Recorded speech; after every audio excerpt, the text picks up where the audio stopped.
اب تو معاذ اللہ ثم معاذ اللہ، آپ دیکھیے مزارات کے سفر کے لیے بھی جاتے ہیں تو بسوں میں گانے بجا رہے ہیں۔ یہ آپ کیا سمجھتے؟ ہم کوئی قوالی کی مخالفت نہیں کر رہے، میں صرف آپ کو خود پوچھنا چاہتا ہوں کہ یہ جو آج کل کیسٹوں کے اندر یا سوشل میڈیا پر یہ جتنی بھی قوالیوں کے نام پر ہے، یہ سب میں میوزک ہوتا ہے؟ ہوتا ہے۔ دیکھیں آپ بھی وہی اناج کھاتے، میں بھی کھاتا ہوں، کوئی ایسا تو نہیں ہے کہ آپ گھاس کھاتے ہیں تو میں اناج کھاتا ہوں، میں اناج کھا رہا ہوں تو آپ گھاس کھا رہے، ایسا تو نہیں۔ میوزک ہوتا ہے، زور زور سے تالیاں یہ بھی بجتی، اس کے اندر الٹی سیدھی باتیں بھی ہوتی ہیں۔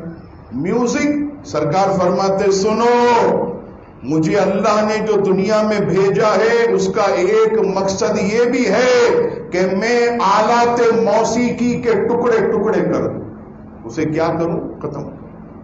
تالیاں بجانے کو سرکار نے فرمایا مت بجانا۔ کفار کعبۃ اللہ کا جب طواف کرتے تھے ننگے ہو کر، کپڑے اتار کر، تالیاں اور سیٹیاں بجا کر معاذ اللہ کعبے کا طواف کرتے تھے۔ میرے غلاموں، تمہارے لیے تالیاں بجانا، سیٹیاں بجانا یہ حرام ہے، کیونکہ یہ کفار کا طریقہ ہے۔ آج اب دیکھیے ایسے سیٹیاں بجا رہے ہیں، زور زور سے تالیاں، نہیں بجاتا تو آواز لگاتے، کلیپنگ زور زور سے۔ بتائیے اس بات پر ہم آج فخر کرتے ہیں کہ ہم اولیاء اللہ کے عرس میں جا رہے ہیں، ہم اولیاء اللہ کی قوالیاں یہ اس طرح میوزک، گانے اور تالیاں اور سیٹیوں کے انداز میں نہیں، یہ ادب کا مقام ہے، اس میں آدمی کو لحاظ رکھنا چاہیے، ادب رکھنا چاہیے۔ تو اس میں خاص طور پر ہم سب کو، اور میں یہ بھی عرض کروں کہ اگر کسی نعت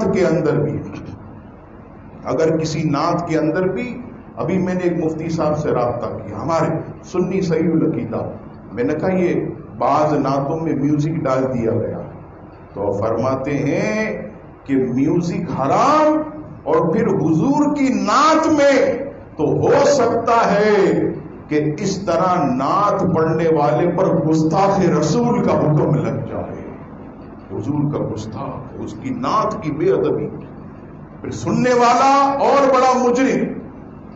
ہمارے آپ کے لوگ کہتے ہیں مولانا صاحب پہلے جو نعتیں پڑھتے تھے ہمارے ثنا خاں، الحاج خورشید احمد صدیق اسماعیل فنا، کیسے کرینے سے پڑھتے، پیاری پیاری نعتیں پڑھتے تھے، لوگ سنتے تھے اور چلے جاتے۔ اب تو حال یہ ہے کہ اگر کسی محفل میں سب سے پہلے کسی نے 50 کی گڈی نکالی تو برابر والے سیٹ صاحب ایسے کر کے 100 کی گڈی نکالیں، 100 نکالی تو دوسرا آئے گا وہ 500 کی، وہ پھر 1000، ایسا لگتا ہے تماشا ہو رہا۔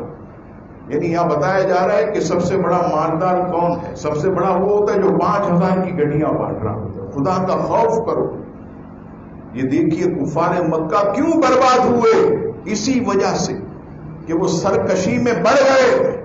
آج الحمدللہ ہم ایمان والے ہیں، ہمیں سرکشی کی طرف نہیں جانا چاہیے۔